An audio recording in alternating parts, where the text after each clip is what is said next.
Situé à l'angle nord-ouest du National Mall à Washington, D.C., l'Institut international de la paix des États-Unis, USIP, a pour mission de prévenir, atténuer et résoudre les conflits dans le monde.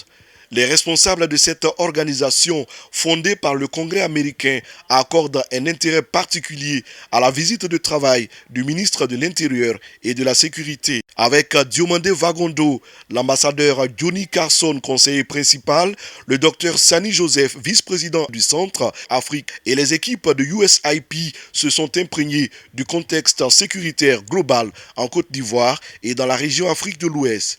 Diomandé Vagondo a décrit une situation stable et maîtrisée en Côte d'Ivoire durant ces 10 dernières années. Une situation qui a cependant besoin d'être consolidée avec le soutien de partenaires comme les États-Unis d'Amérique. Également président du Conseil des ministres des pays membres de l'initiative d'Accra, le ministre de l'Intérieur et de la Sécurité a évoqué au cours de cette table ronde les problématiques sécuritaires des 7 États membres. Nous offrons la plateforme aux autorités, aux leaders de la région Afrique, d'exposer leurs priorités, de définir et d'expliquer leur stratégie aux leaders américains qui participent à ce genre de discussion. L'Institut de la paix des États-Unis est fondé et financé par le Congrès américain. Donc nous avons cette proximité-là et nous comptons l'utiliser pour réconcilier les priorités des États-Unis et les intérêts de la Côte d'Ivoire. Le Premier ministre, son Excellence M. Patrick Achi, est passé ici